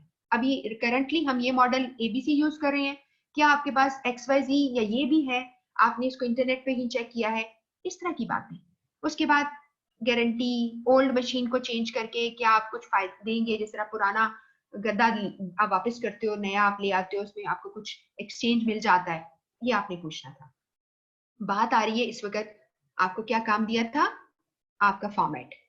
अब आपको ब्लू कलर में, पर्पल कलर में बिल्कुल नीचे फिर मैंने हाईलाइट किया, आपका नाम है अंजुम खान और आपकी जो कंपनी है जो कि बीपीएल है वो यूनिवर्सिटी रोड पेशावर पे है। ठीक हो गया जी। अब हमने इसका चेक करो, अब टाइम आ गया है कि आपने ऐसे ही लिखा है। दो सूरतें हैं, बीपीएल लिखा मैंने, ऐसे कर लो अगर टाइप कर सकते हो तो, नहीं कर सकते हो एक ही लाइन में कर लो बीपीएल, नहीं कर सकते हो लोगो लिख लो, और अगर ना भी लिखोगे ना it's not a big deal, तुम भूल जाओ और कहो ओहो मैंने तो लोगो नहीं लिखा, इट्स ओके नो प्रॉब्लम। लेकिन बात ये, और अगर लोगों को उठाकर तुमने राइट एक्सट्रीम पे लेके जाना है, राइट कॉर्नर पे तो ले जा सकते हो, इट डजंट मेक डिफरेंस। ठीक हो गया ना। और टाइपिंग नहीं सेंटर में करनी आती, मुश्किल होती है एडजस्ट करना पेज को, तो व्हाट यू डू इज कि राइट एक्सट्रीम पे चलो, मैं तुम्हें मशवरा देती हूँ, राइट एक्सट्रीम पे तुम अपना एड्रेस ले जाओ अपना, और अपनी जो कंपनी का लोगो है वो, सॉरी लेफ्ट एक्सट्रीम पे ले जाओ अपना एड्रेस और राइट पे तुम लोगो ले जाओ। ऐसा कर सकते हो, whatever you want to do, आप इसके साथ पूरी तरह आप गेम खेल सकते हैं। अब आप देखिएगा यूनिवर्सिटी रोड बोला था, प्लॉट नंबर नहीं बोला। कुछ लोग गलती करते हैं, बीपीएल लिखते हैं ब्रैकेट में बीपीएल पे लिख देते हैं, प्लीज मत करना, ठीक है। ये मैं कॉमन मिस्टेक्स बता रही हूँ। हर कैपिटल करना लफ्ज को, यानी स्टार्ट को। इसके बाद आपने यूनिवर्सिटी रोड को खुद ही एक प्लॉट नंबर दे दिया, 35 यूनिवर्सिटी रोड हाइफन लगा के। पेशावर में आप हैं और पेशावर के बाद कॉमा लगा हुआ है, आपको ऐसे लग रहा हो कोलन है, कॉमा ही, ठीक है, आर का वो डॉट है ऊपर। पोस्टल कोड मैंने दिया, नहीं देना तो ना दो, छोड़ दो, 35 यूनिवर्सिटी रोड पेशावर लिख लो। उसने गलती से प्लॉट नंबर नहीं लिखा, खाली लिख दिया यूनिवर्सिटी रोड, तब भी गलती नहीं है, तुम्हारी गलती नहीं है क्योंकि उसने दिया ही नहीं। लेकिन अगर तुम दे रहे हो एक्स्ट्रा तो it's like your understanding, you are more professional, तुम्हें ज्यादा पता है। और अगर तुमने कल सीखा था, कुछ लोगों ने हेड ऑफिस लिखा होगा कॉमा लगा के, पोस्टल कोड निकाल दिया है, कुछ लोगों ने हेड ऑफिस भी लिखा पोस्टल कोड भी लिखा, it doesn't make the difference, कोई बड़ी बात नहीं है। ठीक हो गया, आप कर सकते हैं। फोन चेंज कर लो नंबर। ईमेल ध्यान करना है, कोलन लगा हुआ है, कॉमा लगा हुआ था। ईमेल की info at, अब आपने देखा मैंने SCL की जगह BPL कर दिया, बस इतना सा चेंज किया। आप वेबसाइट पर वही सब कुछ पड़ा हुआ है, सिर्फ SCL की जगह BPL कर दिया, आपका एड्रेस आ गया। उसके बाद वही मैंने दोबारा रेफरेंस चला दिया, उसमें MN निकाल दिया, आप लगा लो MN, SO लगा दो, FE लगा दो, जो दिल चाहता है लगा दो। डेट चेंज हुई हुई है। अच्छा एक बात और होती है, कभी कभार सिनेरियो जो होता है उसके अंदर डेट दी होती है कि फला डेट को आपने ये किया और फला डेट को ये हुआ, तो अपने दिमाग को हम खुला रखेंगे। ये ना हो कि आज की डेट लगा दें जिस दिन एग्जामिनेशन हॉल में बैठे हुए हैं और वो खत जो है वो आपको 10 दिन या 50 दिन पुराना है, उसी डेट को लेके चलना जिस पर के उसने आपको गाइड किया है, वो डेट लिख देना, इससे कोई फर्क नहीं पड़ेगा। और अगर इन वर्स्ट केसेस तुमने आज की डेट लिख दी हुई है तो तभी एग्जामिनर तुम्हारे मार्क्स नहीं काटेगा। ये ध्यान, सिर्फ तुम्हारी विजिलेंस, तुम्हारी प्रेजेंस ऑफ माइंड चेक हो जाती है कि you are listening to that, you are feeling you are writing a letter. और आपके पास आ गया नाम मिस्टर एबीसी, नाम नहीं दिया था उसने। कस्टमर सर्विस ऑफिसर कोई नहीं दिया था, मैंने खुद ही लगा दिया। नहीं लगाना, डेजिग्नेशन लफ्ज लिख लो, ठीक हो गया। सलाम डिस्ट्रीब्यूटर साहब है, जाहिर बात है कस्टमर सर्विस ऑफिसर ही होगा ना जो आपको इंफॉर्मेशन देगा कि भाई इंक्वायरी आप कर रहे हैं, ये इंक्वायरी लेटर था ना आपका, और आपने इंक्वायरी लिखनी है कि हमें ये चाहिए हमें ये चाहिए। और 105 शहरा इकबाल, ये उसने प्लॉट नंबर दिया था, आपने प्लॉट नंबर लिखा है लफ्ज तो लिख लीजिए, नहीं लिखना तो छोड़ दीजिए। अगर आपने प्लॉट नंबर लिखा 105, आगे कॉमा लगा देना, शहरा इकबाल लिखना, कॉमा लगा के लाहौर, आगे फुल स्टॉप नहीं लगाना। अगर आपने प्लॉट नंबर निकाल दिया और ऐसे कर दिया तब भी ठीक है। उसके बाद डियर मिस्टर एबीसी, वही नाम जो ऊपर लिखा, कॉमा, और आपका खत खत्म हो गया। ये मैं ये नहीं कि योर सिंसियरली साथ ही लिखना है, आपका ये फॉर्मेट है, आपके पीछे आ जाएगा आपका body of the letter, and हो गया खत, योर सिंसियरली लिखा आपने, कॉमा लगाया, आपने 2 दफा यानी एंटर प्रेस कर लिया है, आपके पास 1 दफा किया है तो आपने सिग्नेचर लिखा। उसके बाद कुछ नहीं प्रेस करना, अगली लाइन पे अपना नाम लिखा, आप प्रोक्योरमेंट मैनेजर हैं, उसने आपको बताया था, ठीक हो गया।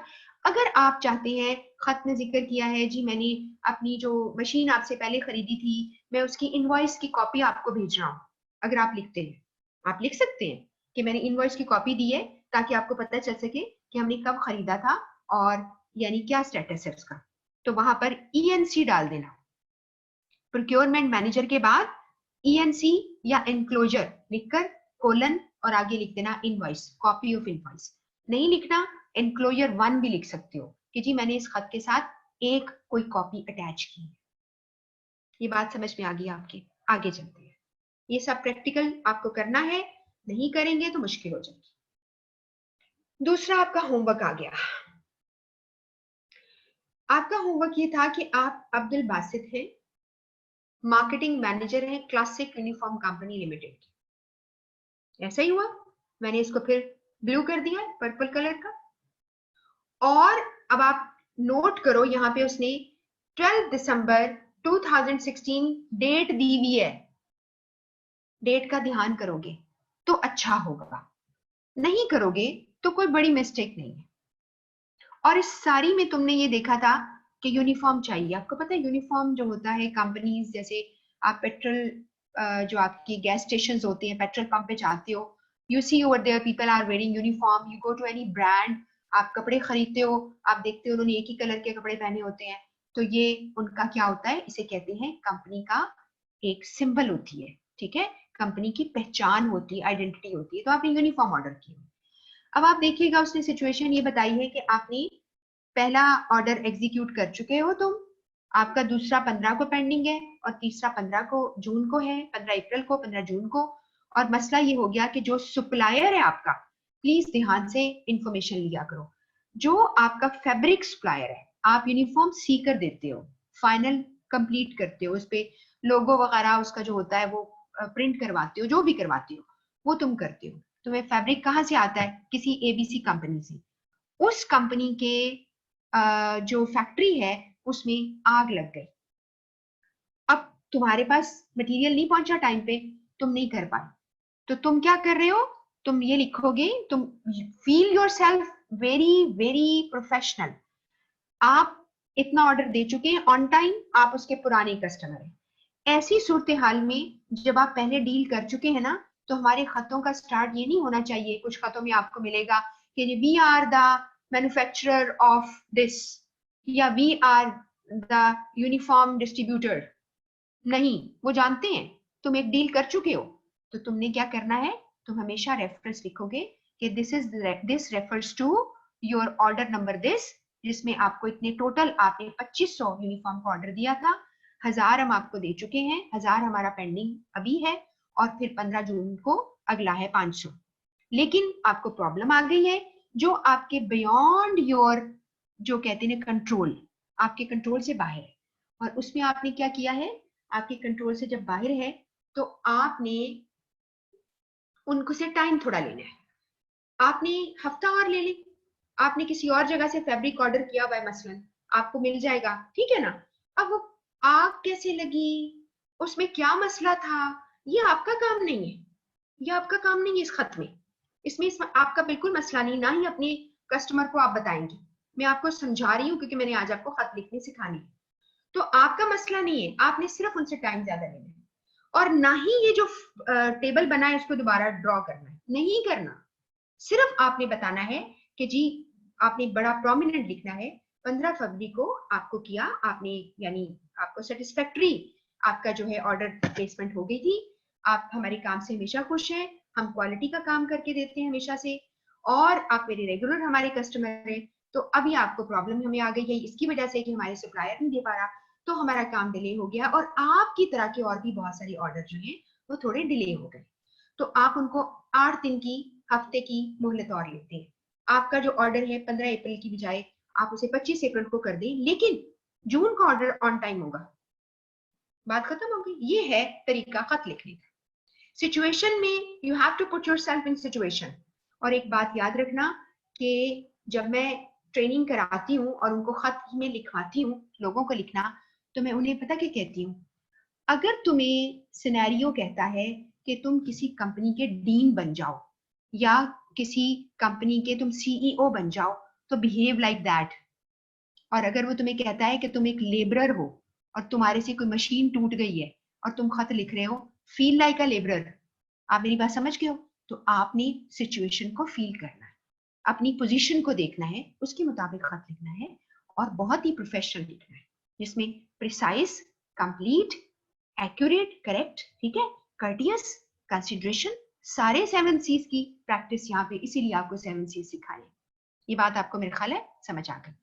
अब आ जाइए जी, आपको रिक्वायर्ड है जी, हम इसका फॉर्मेट सीख रहे हैं। हम थोड़े से बात को डिविएट इसलिए करते हैं कि साथ ही मैं दोबारा नहीं आपको ये दिखाने लगी स्क्रीन के ऊपर, मैं आपको बस आगे लेके चलूंगी। आपको ये जब मिल जाएंगे आप आराम से देख लेना। अब क्या है, आपको आपने कहा जी ब्लू कलर से तो मेरे ड्रेसेस हैं, मुझे अपना नाम भी पता चल गया, मेरा डेजिग्नेशन भी पता चल गया है, मेरी कंपनी भी पता चल गई है, और मेरी कंपनी कहाँ है प्लीज बताएं, नहीं पता, कहीं नहीं लिखा। जबकि अब जो रिसीवर है उसकी कंपनी लिखा है शाहिद खान है, वो परचेज मैनेजर है, ठीक है, और तैमूर पेट्रोलियम लिमिटेड कंपनी है उसकी, और उसका प्लॉट नंबर ये है, सारा लिखा है, ठीक है। अब आपने देखा कि आपका एड्रेस यहाँ पर मौजूद नहीं है। अब हम क्या करेंगे, अब हमने इसको इमेजिन किया, देखिए, अच्छा ठहरे रुकिए, हाँ जी ठीक है ठीक है, इसमें एज्यूम किया है, जरा प्लीज ध्यान से सुनिएगा, लोगो लगा दिया मैंने, कंपनी का नाम दिया था उसने, बाकी कुछ नहीं है मेरे पास, और मेरा मार्केटिंग मैनेजर हूँ ये मुझे पता है, ठीक हो गया ना। यहाँ पर टाइपिंग करते हुए रेफरेंस इधर को आ गया है, परेशान मत होइएगा, आप राइट पे करिए। क्लास से नीचे मैंने अपनी मर्जी से 127-K ब्लॉक होगा, 127 प्लॉट नंबर होगा, के ब्लॉक होगा, सम कमर्शियल जोन, कोई कमर्शियल एरिया, सम कमर्शियल एरिया। मैंने फॉलो किया है तरीका बाहर की किताबों का। बाहर की किताबों में ऐसे लिखना सिखाते हैं, and it is always acceptable in Pakistan as well, because मैं बहुत सालों से यही कुछ सिखा रही हूँ, और बच्चे जो है परफेक्ट लिख के आते हैं और परफेक्टली पास होते हैं। आपने सम कमर्शियल जोन आप इमेजिन कर रहे हो ना, सम इमेजिन कर रहे हो, एस कैपिटल, सी कैपिटल, जी कैपिटल, सम कमर्शियल एरिया लिखना है, ए कैपिटल, लिख लो, जो दिल चाहता है कर लो, कॉमा सम सिटी, पता नहीं कौन सा सिटी है, मैं क्यों लिखूं लाहौर कराची, क्योंकि एक बात याद रखिएगा, जब आपको गिवन नहीं होता तो आप कोई ऐसा एड्रेस नहीं दे सकते जो वाकई एग्जिस्ट करता है, नोन होता है, आप नहीं लिख सकते, ठीक हो गया। अभी आपके जो क्वेश्चन यहाँ पर होंगे मैं आपके जवाब देती हूँ, आराम से सुनिए। आगे फोन नंबर लिखा, ईमेल लिखी, आप ईमेल में 4 लेटर आए, CUCL कंपनी का नाम है, 4 नाम है तो 4 लिख दिए, 4 लफ्ज है तो 4 गैप कर दिए, CUCL सबने ऐसे किया है, चेक कर लो अपने जवाब जो लिखे हैं तुम लोगों ने। फेब्रुअरी मैंने 28 लिया क्योंकि उसका गिवन था, और आप जो आपने एग्जीक्यूट किया ऑर्डर उसके बाद की बात है, फौरन ही आग भी लग गई है और अप्रैल में पूरा नहीं कर पाओगे, मार्च भी लिख सकते थे, लेकिन आपका ऑर्डर का टाइम उसने दिया। फिर आपने रेफरेंस देखो, मैंने RCL कर दिया, कुछ भी कर दिया, /-05H-2 कुछ लिख दिया, कुछ लिख दिया, कोई फर्क नहीं पड़ेगा। मिस्टर शाहिद खान रिसीवर है, परचेज मैनेजर है, कॉमा लगाया। जब मैंने एक लाइन में 2 चीजें लिखी, कॉमा लगेगा, कॉमा लगेगा क्योंकि मैंने 2 इंफॉर्मेशन दी है। तैमूर पेट्रोलियम लिमिटेड एक इंफॉर्मेशन है, कुछ नहीं लगा। 100 दी माल आपने, उसने जैसे एड्रेस लिखा मैंने दे दिया, लाहौर लिख दिया। डियर मिस्टर शाहिद खान, एक दफा एंटर प्रेस किया, दूसरी दफा किया, स्पेस आ गई, फिर उसके बाद खत्म हो गया खत, योर सिंसियरली लिखा, signature Abdul Basit, marketing manager marketing या marketing manager, whatever, both are correct. ये बात आपको समझ आ गई है ना, ठीक है। तो आपको जो दिया वो आपने लिखा वैसे ही, जो आपको नहीं दिया आपने अज्यूम कर लिया, या आपका होम टास्क खत्म।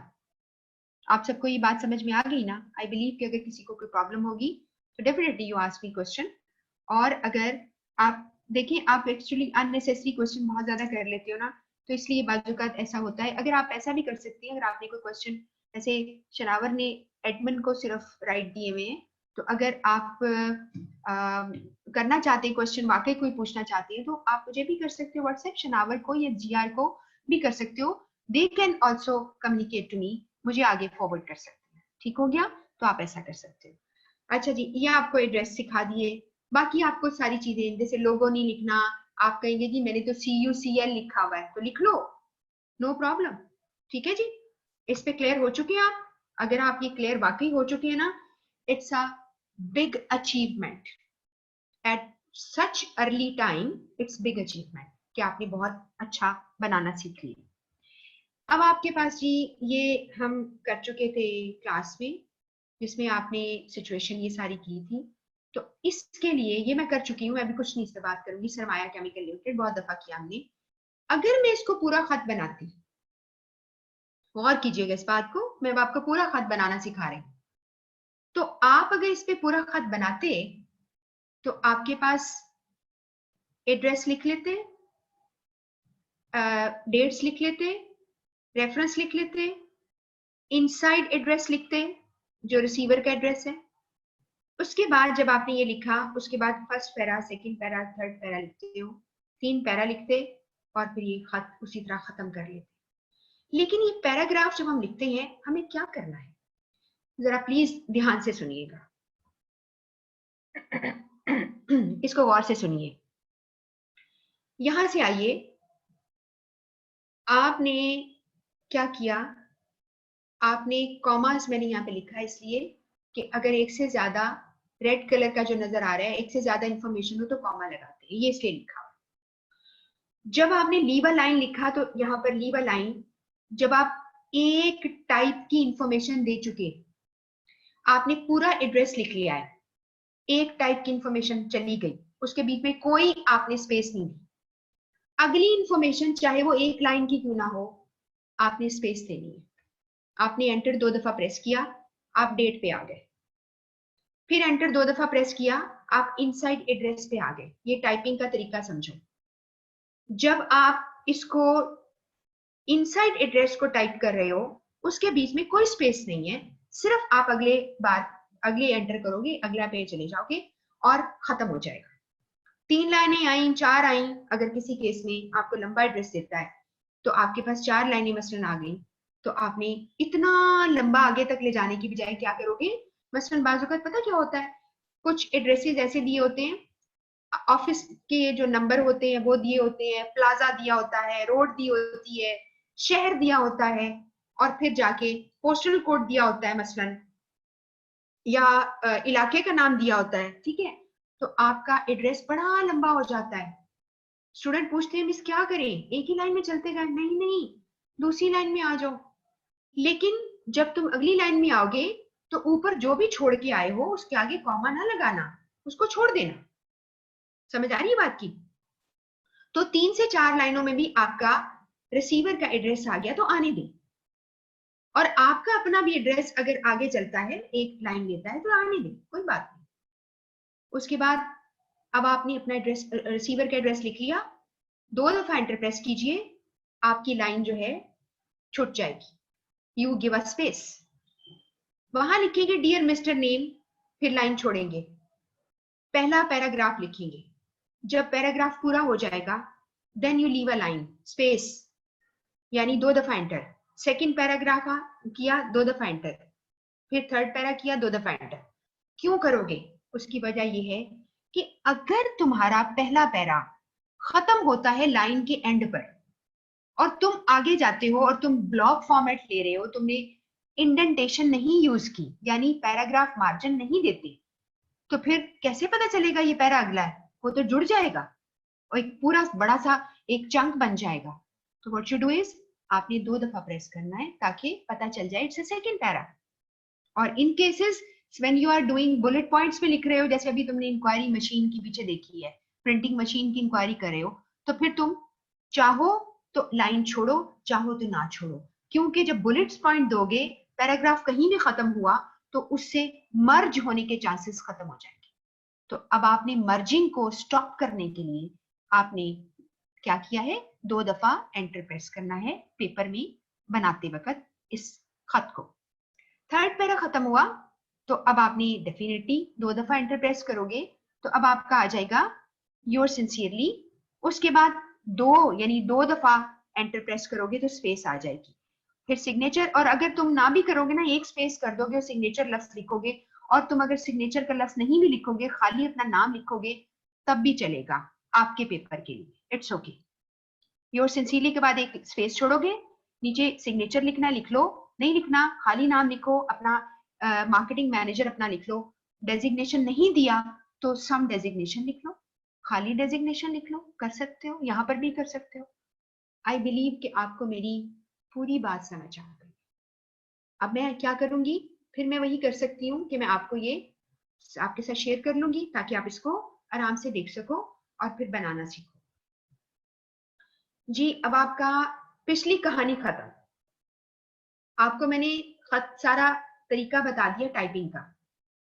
अब आप मेरे साथ एक खत लिखने लगे हो, इसलिए बड़े ध्यान से सुनिए मेरी बात को, बहुत ध्यान से। और अगर किसी ने लंबा सांस लेना है तो ले लो, it gives you some sort of जो कहते हैं ना फ्रेश एयर, आप लेना चाहते ले लें, ठीक है।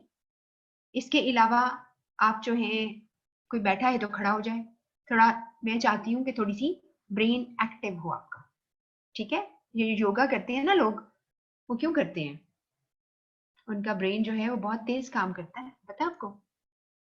और क्योंकि जो ब्रीद करने वाली होती है, ब्रीद इन ब्रीद आउट करते हो, उसे आपके पूरे बॉडी के जो होते हैं सेल्स और सर्कुलेशन फास्ट हो जाती है बहुत ज्यादा। हर हर आपका मसल और नर्व जो है ना वो एक्टिव हो जाता है और ब्रेन भी एक्टिव हो जाता है, ठीक है। समझ रही है ना बात को। और जो ब्रेन होता है ना, इसके अलावा ये भी बात जरूरी है कि आप पास अपने पानी जरूर होना चाहिए आपके। कहा जाता है कि 20 मिनट्स के बाद आपको पानी का एक आध सिप लेना चाहिए, इससे आप फ्रेश हो जाते हो और आप ज्यादा जो है बेहतर तौर पे काम कर सकते हो। अच्छा जी, अब हम खत लिखने लगे हैं। इस खत में आप देख रहे हो, assume that your name is Misbah रहीम। मैंने पहले ही से इसको ब्लू कर दिया, पर्पल कर दिया। And you are working as director marketing in Adwiyat limited. Past paper का एक सवाल है।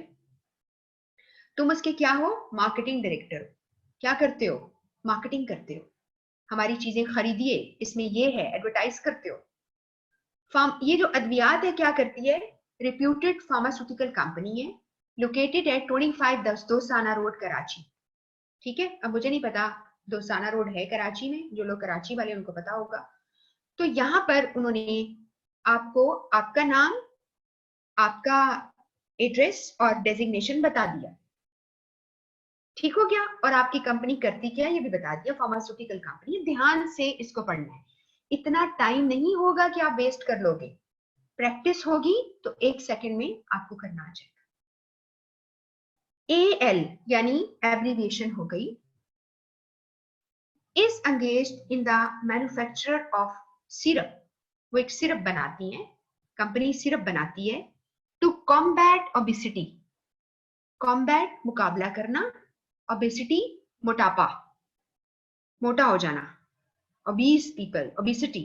और ये एक डिजीज होती है, हर खाने से भी बगैर सोचे समझे खाए जाओगे, जंक फूड ज्यादा खाएंगे तो मोटे तो होंगे, ठीक है ना। एक्सरसाइज नहीं करेंगे मोटे होंगे। तो AL जो है वो सिरप बनाती है इज अ मैन्युफैक्चर सिरप जो यंग चिल्ड्रन, बच्चों में ओबेसिटी को फाइट करता है कि बच्चे मोटे ना हो। The product is reasonably priced, price अच्छे हैं उसके। अब आपके पास मार्केटिंग का क्या आया है, पॉइंट्स आ रहे हैं। आपने ओबेसिटी को कंट्रोल करने के लिए आपने प्राइस रीजनेबल है आपके सिरप के, आपके हैं, and can be use for a period of 3 months, और 3 महीने इसका जो यूज है कि आप 3 महीने के लिए उसको यूज कर सकते हैं। Research has proved that there are no side effects. एक और मार्केटिंग पॉइंट आपके पास ये है कि इसके साइड इफेक्ट नहीं है और आफ्टर इफेक्ट्स भी नहीं है in the use of this product, कि वो जब कर लेंगे इसको इस्तेमाल उसके बाद भी उनको कोई नुकसान नहीं। राइट अ परसुएसिव लेटर, हमने ये लफ्ज सीखा था ना कल, परसुएशन मीन कन्विंस। आपने एक लेटर लिखना है doctor Akhtar Awan, who is the chief operating officer.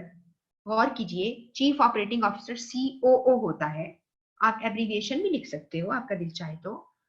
वो है ऑफ हैप्पी चाइल्ड, डॉक्टर भी है और चीफ ऑपरेटिंग ऑफिसर भी है। हैप्पी चाइल्ड एंड एनजीओ क्या है, जो कि एनजीओ क्या करते हैं, जो कि आपकी वो अर्न नहीं करते। एनजीओ जो है वो वेलफेयर के काम कर रहे होते हैं, ठीक है, नॉन गवर्नमेंट ऑफिसर्स हैं या उनकी जो काम कर रहे होते हैं लोगों के वेलफेयर के लिए। हैप्पी चाइल्ड एक एनजीओ है involve in improving child health, जिसका काम ही है कि बच्चों की हेल्थ को बेहतर करना, उसके लिए वो काम कर रही है कंपनी, यानी वो फर्म, वो कंपनी तो नहीं है, एक ऑर्गेनाइजेशन है। The officer of the NGO is situated at Ravi Plaza, room number 105, शाहरा Iqbal, Karachi. मेरी बात अब गौर से समझिएगा प्लीज, बहुत ध्यान से, बहुत जरूरी है, मिस्टेक ना करना लिखने में। अब आपको जब एड्रेस आपका रेड कलर मैंने कर दिया, अब आपको खुद देखना है कि आप अपने कंप्यूटर पे जब पढ़ोगे कैसे इसको करोगे, या आप लिख रहे हो जब इसको तो कैसे करोगे। आपको अपनी इंफॉर्मेशन आपने निकाल ली, ये रिसीवर की इंफॉर्मेशन रेड में है और पर्पल कलर में आपकी इंफॉर्मेशन है। आपको डॉक्टर साहब का नाम भी आ गया, उसका डेजिग्नेशन भी आ गया, अपनी उसकी जो हैप्पी चाइल्ड ऑर्गेनाइजेशन है उसका नाम भी आ गया। वो उसका ऑफिस जो है, उसने कहा है कि उसका जो ऑफिस लोकेटेड है वो रावी प्लाजा पे है और रूम नंबर ये है और शाहरा इकबाल कराची है। समझ आ रही है बात की? अच्छा, यहाँ पर एक चीज मुझे लिखते वक्त रिवर्स करनी है, पता क्या? पहले रूम नंबर लिखते हैं फिर प्लाजा लिखेंगे, ठीक है? और अगर ऐसे भी लिख दोगे तब भी ठीक है, परफेक्टली फाइन। कि रावी प्लाजा के रूम नंबर, इसमें उनका ऑफिस है। आमतौर पे प्लाजा के अंदर एक रूम, बाज का रूम नंबर होते हैं, बाज का स्वीट नंबर्स होते हैं। आप सबको पता होगा स्वीट क्या होता है। स्वीट एक कलेक्शन, कॉम्बिनेशन ऑफ रूम्स, उसको स्वीट कहते हैं। स्पेलिंग उसके सूट जैसे होते हैं लेकिन बोलने में स्वीट कहते हैं। जैसे कि अगर आपको कभी एक्सपीरियंस हुआ हो, होटल में आप बुकिंग कराते हैं तो बाज़ आपको स्वीट्स मिलते हैं, यानी आप अगर फैमिली के साथ जाते हैं तो आपको कमरा एक नहीं चाहिए, आपको स्वीट चाहिए होता है, तो वहां पे आपको एक से ज्यादा कमरों का एक सेट मिलता है। कभी आपको एग्जामिनर स्वीट नंबर देता है और कभी रूम नंबर देता है, एक ही मतलब है, यानी एक ही, आपको कोई फर्क नहीं से पड़ता, चाहे वो बनी गाला में रहे तो चाहे वो कहीं एक कमरे में रहे, इट डजंट मेक डिफरेंस। तो यहाँ पर आपका जो, आपने तो एड्रेस लिखना है, ठीक है, मैं टॉन्ट नहीं करी, वैसे ही कह रही हूँ, क्योंकि बनी गाला इज अ ह्यूज प्लेस, बहुत बड़ी प्लेस है ना, एक बहुत जगह है, जैसे इस्लामाबाद में है, कराची में बहुत सी जगह ऐसी हैं, लाहौर में भी ऐसी हैं, पेशावर में भी ऐसी हैं, बहुत सी जगहों पे। अच्छा जी, your letter should explain the main causes of obesity in children, पहले थोड़ी सी बताए। अब डॉक्टर है वो भाई, क्या उसको नहीं पता कि क्या चीजें हैं? अब आपको एग्जामिनर ने क्यों रिक्वायर कर लिया, बड़े अफसोस की वैसे बात है, लेकिन कोई बात नहीं, मुझे थोड़ा सा जिक्र करना है। And the diseases to which obese children are prone to, यानी प्रोन टू मीन जो बच्चे ओबीज होते हैं, मोटे हो जाते हैं, उनको क्या क्या बीमारियां लग सकती हैं, ठीक है? और आपको ये भी बता दूं, छोटी उम्र से 5, 6, 7 साल से ही अगर बच्चों के खाने को कंट्रोल ना किया जाए तो वो उनके लिए कोलेस्ट्रॉल जो होता है ना, वो जो कि बड़ी एज में जाके बड़ा ही हो जाता है ना प्रोमिनेंट, वो वहां से शुरू हो जाता है। छोटी उम्र के बच्चों में पायलअप होना शुरू हो जाती है ये सारी प्रॉब्लम्स, और कोलेस्ट्रॉल जो है और जो आपकी डायबिटिक कंडीशंस है, ये सारी वहां से डेवलप हो जाती है बाजुकात, आपकी ईटिंग हैबिट्स की वजह से, और वैसे भी आदत पड़ जाती है ना। अच्छा, ये होगी बात number 2, the responsibility cast and on every one, responsibility जो है वो हर एक पर है in the community to eradicate this menace, इस प्रॉब्लम, इस तकलीफ से, इरेडिकेट मीन खत्म की जाए, हर एक पे, हर एक का हक है, हर एक की रिस्पॉन्सिबिलिटी है। The convenience of using your product in the house hold their by preventing disease and promoting health lifestyle, ये आपको पहले शुरू में इसने बता दिया कि अगर आप ये घर में भी बच्चे यूज करते हैं, इससे वो बीमारियों से बचेंगे और उनका हेल्दी लाइफस्टाइल हो जाएगा। ये मुझे 3 पॉइंट्स बताने और अपनी चीज बेचनी है। You may assume any data that may be relevant in order to make your case convincing and persuasive. It may be noted that your purpose is not merely sales promotion, but a social welfare act to fulfill your company's CSR responsibility. अब मैं आपको 2 चीजें यहाँ पे सिखाने लगी हूँ। एक होता है philanthropic एक्टिविटीज, ये अक्सर लेटर्स में एग्जामिनर इस्तेमाल करता है। फिलेंथ्रोप किसे कहते हैं? लव फॉर ह्यूमैनिटी, आप लोगों से मोहब्बत करना सीखते हैं, ह्यूमैनिटी के साथ आपको मोहब्बत है, you are philanthropic. Philanthropes, philanthropic activity के लोगों के लिए काम करना। CSR रिस्पॉन्सिबिलिटी, ये मैंने खुद आपके लिए लिखा है, कॉर्पोरेट सोशल रिस्पॉन्सिबिलिटी। हर कंपनी की रिस्पॉन्सिबिलिटी होती है कि वो सोशल काम करती है। इसके दो मकसद होते हैं, कभी कुछ लोग काम करते हैं, टैक्स भी बच जाता है इससे, ये भी वजह होती है, और दूसरा ये कि उन्हें कुछ ना कुछ कंट्रीब्यूट करना होता है अपनी, जो आपके जो लोग हैं इर्द गिर्द, आपका जो मुआशरा है उसके लिए। ठीक है, तो ये आपको खत की पूरी कहानी समझ में आ गई। अब हम खत की तरफ जाते हैं। सबसे पहले हमने फॉर्मेट लिखा, ठीक है जी, ध्यान से देखिए, लोगो अद्वियात लिमिटेड, लोगो की जगह AL लगा दिया तभी ठीक है। उसे दोस्ताना रोड पे है, 25 दोस्ताना रोड। अब आप जरा 1 मिनट के लिए मैं चेक कर लूं कि उन्होंने 25 दोस्ताना रोड दिया हुआ है, आपने हाइफन बस लगाया है, देखा आपने, पिछली स्लाइड पे लेके आके दिखा रही हूँ आपको, 25 हाइफन दोस्ताना रोड कॉमा कराची। फोन या पोस्टल कोड नहीं लगाया, कुछ भी नहीं लगाया, हेड ऑफिस नहीं लगाया, लगाना है तो लगा लो, लगा लो, आप कर सकते हो। फोन, ईमेल info@al.com.pk, और इसी तरह नीचे आपने वेबसाइट लिखी है, आपकी डेट है, आपने रेफरेंस नंबर नहीं लिखा, लिखना चाहो तो लिख सकते हो, इट्स ओके, आपका रेफरेंस नंबर होगा, नहीं जरूरत थी, ये एक मार्केटिंग खत है, मेरा नहीं ख्याल कि इसमें जरूरत पड़ती है तो छोड़ देते हैं। और मजे की बात होती है कि आप लोगों को अगर रेफरेंस नंबर लिखना हो ना, तो REF लिखकर कोलन लगाओ, क्रॉस क्रॉस क्रॉस, जो एक्ट आपके पास है ना, ये जो एक्स जिसे लिखते हो, ये एक्स एक्स एक्स भी लिख सकते हो, ये भी हो सकता है। तुमने एक दफा फिर प्रेस किया एंटर, 2 दफा, स्पेस आ गई, doctor Akhtar Awan, chief operating officer, happy child. मैंने ऐसे किया है, आपका दिल चाहे कॉमा लगा के हैप्पी चाइल्ड आगे करना है तो कर दो, दो पर दोनों ठीक है, ठीक हो गया। और अगर आप कहते नहीं नहीं मैंने डॉक्टर अख्तर अवान को ऊपर लिखा, चीफ ऑपरेटिंग ऑफिसर नीचे लिखकर कॉमा लगा के हैप्पी चाइल्ड लिख दिया, you can do, there is no issue, ठीक है।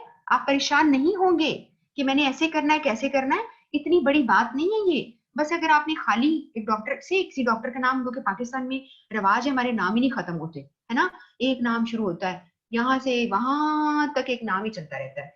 तो आप अपनी कास्ट, अपनी फैमिली नेम, अब्बा का नाम, दादा का नाम, पता नहीं क्या क्या आ जाता है, अगर इतना लंबा नाम है तो आने दो पहले लाइन के ऊपर, आगे उसके लिख लो chief operating officer comma happy child, ऐसे कर। उसके बाद रूम नंबर 105 रावी प्लाजा मैंने रिवर्स कर दिया, मैंने कहा जी छोटी चीज पहले होनी चाहिए, जैसे आपका घर का पता पहले होता है, गली का बाद में होता है, सही होता है ना, बिल्कुल ऐसे ही आपने पहले रूम नंबर लिखा, रावी प्लाजा, अगर नहीं गिरना तो वैसे ही कर दो, शहर इराक कॉमा कराची, ये उनका एड्रेस था, आपने फुल स्टॉप नहीं लगाया, खत्म कराची के बाद एक लाइन छोड़ी, 2 दफा एंटर प्रेस किया, डियर डॉक्टर अख्तर अवान पूरा लिख सकते हो, डियर डॉक्टर अवान ऐसे भी लिख सकते हो, बोथ आर फाइन, ठीक है। आखिरी नाम आपने देखा है, क्रिकेट के शौकीन लोगों को पता है, ये वैसे भी जितने भी फुटबॉल के जो शौकीन आप में से लोग हैं, देखते हैं ना कि हर एक का आखिरी नाम बोला जाता है ज्यादातर, जो या जो लोग रेसलिंग देखते हैं, ये जो लोग जैसे जॉन सीना है तो उसको सीना बोल दिया, मेसी बोल दिया, सबके नाम ले रही हूँ। और खिलाड़ी है आपके, अगर जैसे फॉर इंस्टेंस एक नाम है क्या है ये जो खिलाड़ी, आजकल के मैं इतने ज्यादा मैं नहीं देखती मैचेस, लेकिन जो भी नाम है उनके, उनके नाम का एंड नाम जो है ज्यादातर वो बोला जाता है, ठीक है। तो जैसे अगर वसीम अकरम है तो लोग अकरम कह रहे होते हैं, तो ये क्या है, उनका लास्ट नेम जो होता है वो लिखा जाता है, तो दिस इज ओके। अब जरा प्लीज सुनिएगा ध्यान से, खत मैंने कैसे शुरू किया, आपको बहुत से खत दूंगी मैं, बहुत सारी, आप उसे पढ़ेंगे, सिचुएशन के मुताबिक आपको समझ आ जाएगी। मैंने यहाँ पे स्टार्ट लिखा और आपका स्टार्ट इससे सादा हो सकता है, नो प्रॉब्लम। अभी मैं आज जो आपको खत दूंगी आप उसको ध्यान से पढ़िएगा, अपने लेवल को बढ़ाने की कोशिश कीजिएगा। कुछ लोगों का जिनको कहेंगे कि नहीं मैं तो सरेंडर कर रहा हूँ या कर रही हूँ, मेरी अंग्रेजी इतनी अच्छी नहीं हो सकती, मैं इतना कुछ नहीं कर सकता कर सकती, तो उनके लिए मेरे पास हल है, वो मैं कल बताऊंगी, ठीक है, आहिस्ता आहिस्ता। इसलिए बताती ये नहीं कि मुझे कोई मसला बताने में, सिर्फ इसलिए कि उतना पॉकेट में डालो जितना बोझ उठा सको। तो आज जितना भी आपको सिखा रही हूँ, आपने आज फॉर्मेट क्लियर किए हैं, आपको फॉर्मेट लिखना आ गया, अब आपको मैं बॉडी ऑफ द लेटर का फॉर्मेट सिखाया, और अब आपको पूरा लिखना सिखा रही हूँ, how to respond to a situation. उसके मुताबिक आपने CEO बनना है बन जाओ, लेबरर बनना है बन जाओ, कॉबलर बनना है बन जाओ, जो कहता है बन जाओ, उसको फील करके लिखो।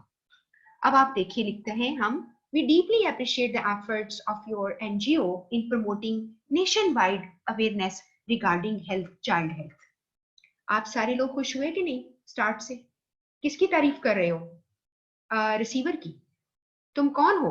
मार्केटिंग स्ट्रेटेजी तुम्हें आती है, तुमने मार्केटिंग करनी है अपनी प्रोडक्ट की, तो जरा नंबर तो बना लो, ठीक है? तो तुमने डीपली अप्रिशिएट कर रहे हो effort of NGO in promoting nation wide awareness, पूरी दुनिया में अपने मुल्क में अवेयरनेस दे रहे हो रिगार्डिंग चाइल्ड हेल्थ। यही किया ना उसने, बताया आपको, उसने सिनेरियो में बताया एग्जामिनर ने। In the recent years on social media, the philanthropic activities, अभी मैंने आपको बताया philanthropic mean love for human being, ये बड़ा ही आम इस्तेमाल में लफ्ज है, अगर आपको नहीं आता तो सीख लो।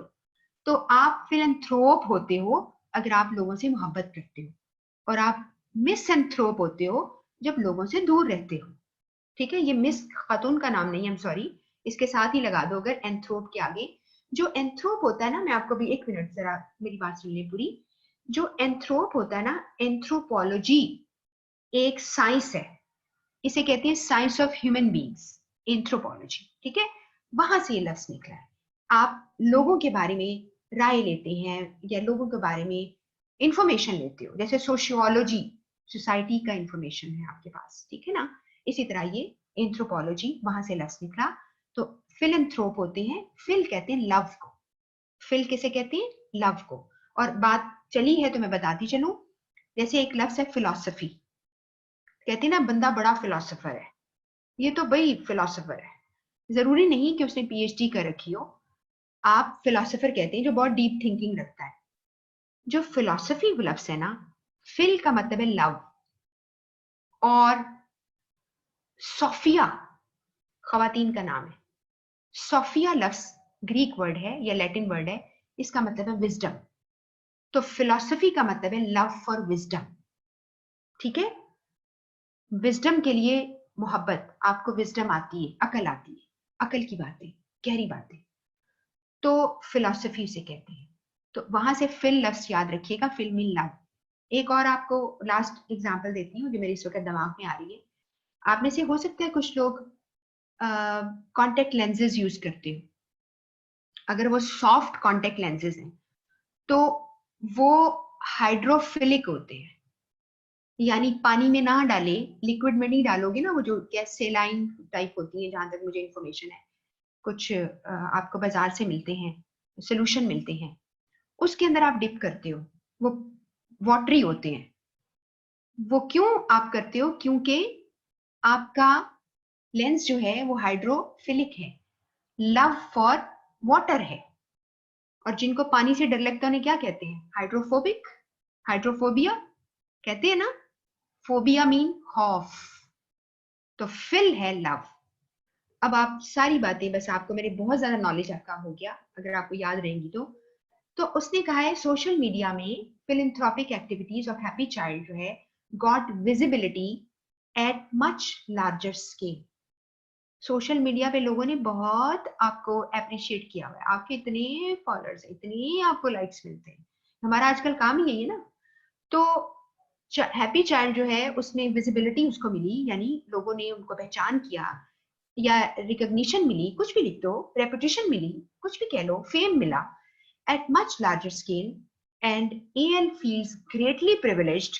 और AL जो है इस वक्त मेरी कंपनी, वो अपने आप को बहुत प्रिविलेज समझ रही है इन कॉन्टेक्टिंग यू, कि मैं आपसे कॉन्टेक्ट कर रहा हूँ, कर रही हूँ, to let us have our humble contribution to this great cause। देखो ये सारी कहानी लिखी गई, लिखी इसलिए कि जिनकी अंग्रेजी अच्छी है वो तो लिख लेंगे, जिनकी नहीं है वो क्या करेंगे? तो आपने बस इतना कहना है कि we appreciate your efforts for the nation, for the children of the nation, we want to contribute and we need your help. बस ठीक हो जाएगा, वो भी खत ठीक है, परफेक्टली फाइन खत है, कोई जरूरत नहीं इतनी लंबी लफाजियां करने की, नहीं अंग्रेजी अच्छी आती तो दैट्स परफेक्टली फाइन। तो ये मैं आपको सिखा रही हूँ, डरना नहीं है, आपने डट के मुकाबला करना है। तो ये आपका पहला स्टार्ट हो गया, बस इतनी सी कहानी स्टार्ट कीजिए। मैंने यहाँ पर इत्तेफाक से, चूंकि कहानी इस तरह की है, मैंने ये भी बताना था वो भी बताना था, इसलिए मैंने पैराग्राफ जो है वो जरा मेरे 1 से 3 से ज्यादा हो जाएंगे, तो जरा सुनिए। Children are the future of nation and every single person in community should be committed to their welfare. अब मैंने एक उसका पूरा कर लिया ना, एक उसका क्या था याद है आपको? 1 मिनट के लिए आइए। तो मैंने आपको मेन कॉज ऑफ ओबेसिटी, ये डॉट्स में जो बुलेट्स पढ़ रही हूँ, रिस्पॉन्सिबिलिटी एवरीवन कम्युनिटी पर, ये दूसरा पॉइंट, ये मैंने बताना शुरू कर दिया।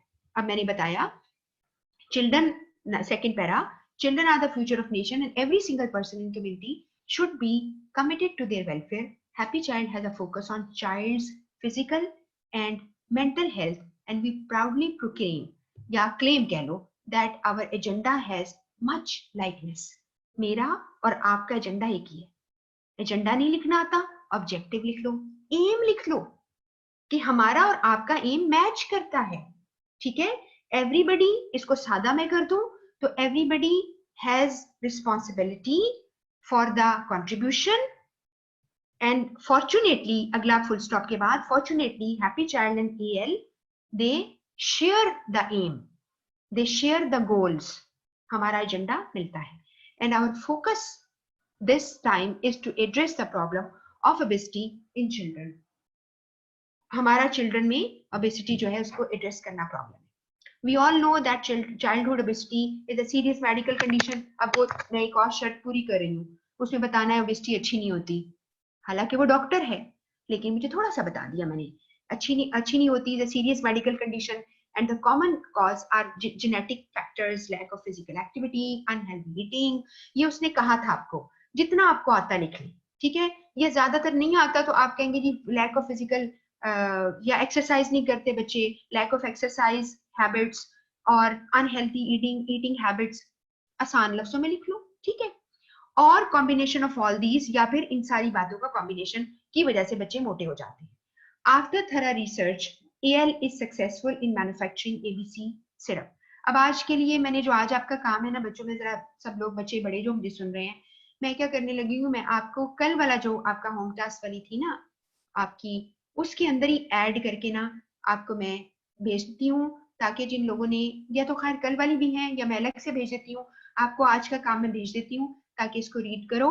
जिन्होंने कल का नहीं किया था या मिस किया था या क्लास मिस हो गई थी, फिर पहले वो कल का काम देखें, फिर आज का मेरा पूरा लेक्चर अगर नहीं आपने सुना हुआ लाइव आपने, तो रिकॉर्डिंग में आप सुन रहे होंगे, तो यू जस्ट फॉलो दैट, ठीक है। आप करेंगे और आपको खत लिखना आ जाए और फिर मैं आपके साथ नोट्स शेयर करूंगी और फिर आपने क्या करना है, नोट्स को अच्छी तरह से पढ़ना है। अब यहाँ पे we all know that childhood obesity is a serious medical condition and the common cause are genetic factor, ये मैंने सारा बता दिया।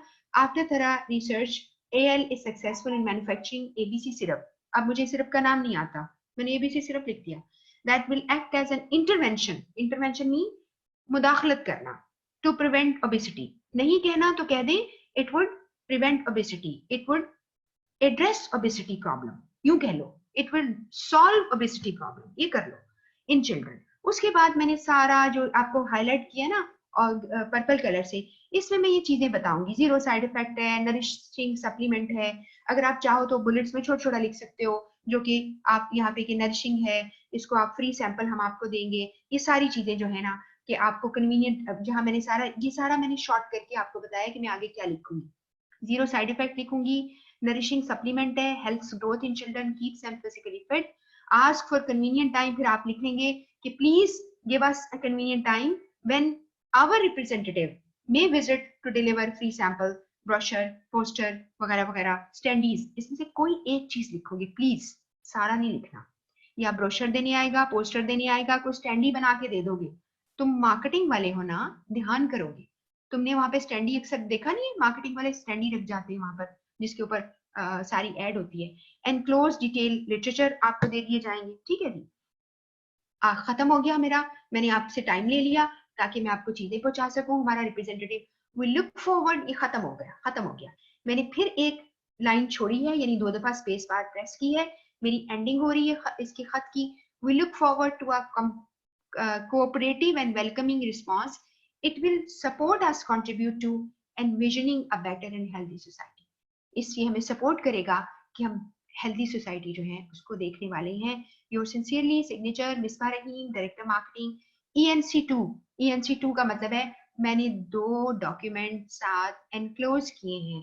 हो सकता है मैंने जो आपका जो सिरप है उसके अंदर नहीं होता लीफलेट होता है, शायद मैंने वो डाला है, ठीक है, या मैंने कोई ब्रोशर डाल दिया है तो मैंने एनक्लोजर 2 लिख दिया, खत्म हो गया। CC भी डालना है, CC लिखकर कोलन डालो, मिस्टर ABC कर दो कि मैंने फलां बंदे को भी आपकी कॉपी भेज दी है। हो सकता है जो NGO का जो हेड है, डायरेक्टर है, जो ज्यादातर ट्रस्टीज होते हैं उनको भेज दिया है, तो आपने वहाँ उनको भेज दिया है, बोर्ड ऑफ ट्रस्टीज को, ठीक है। तो ये आपका खत्म हो गया। अब आप इसको प्लीज प्रैक्टिस कीजिएगा। Practice makes the man perfect and women as well, ठीक है। ये ना कहना कि कहा जाता है विमेन आर बॉर्न परफेक्ट, ठीक है, ऐसा नहीं है। सारों को प्रैक्टिस करेंगे तो आपको आएगा। तो हमारा ये काम आज का मेरे ख्याल है ये खत्म हो गया। और अब आपको मैंने ये बताना है एक चीज और, just I should look at time. आपको टाइम देख लूंगी। ओके, मेरे पास सिर्फ और सिर्फ 6 मिनट बचे हैं। मैं आपको थोड़े से खत भेजने लगी हूँ, इसमें 6 मिनट में मुझे आंसर भी देने होते हैं वैसे। आई डोंट नो क्यों हमारा थोड़ा सा ज्यादा चला जाता है। मैं आपको सिर्फ बताती चलूँ, आपको ये वाले कुछ लेटर्स मैं शेयर कर लूंगी, आज का लेटर शेयर करूंगी, उसको ध्यान से पढ़िएगा। उसके बाद ये कुछ लेटर है, लेटर पता क्या है, सिर्फ एक ही मैं आपको समझाने लगी हूँ, कल इस पे बात करूंगी मैं। एक सिनेरियो होगा, इसे खुद लिखना सीखना, फॉर्मेट जो मैंने सिखाया वही करना है, ठीक हो गया। उसके बाद मैं आपको इसके साथ लिखे हुए 3 सैंपल लेटर भेजूंगी। ये एक बहुत बड़ा आपके पास ट्रेजर है, एक खजाना आपको मिलने वाला है, क्योंकि इजीली आपको ये चीजें नहीं मिल सकती। सिनेरियो एक है, सोल्यूशन 3 है। ये 3 सोल्यूशन है, मैं इस पे कल आपसे बात करूंगी ये क्यों है 3 तरह की मैंने इसके सोल्यूशन लिखे हैं। ये आपको मिलेंगे आज। सिचुएशन जो कुछ भी है, सिनेरियो एक की 1 सैंपल, सैंपल 2, सैंपल 3। अब ये जो सैंपल मिलेंगे ना, प्लीज इस पे बात ना करना। फॉर्मेट एक भेजूंगी, आप अपनी मर्जी से फॉर्मेट में चेंजेस करनी है तो कर लो। तो 3 सैंपल आएंगे, तीनों को पढ़ के देखना और अपनी अंग्रेजी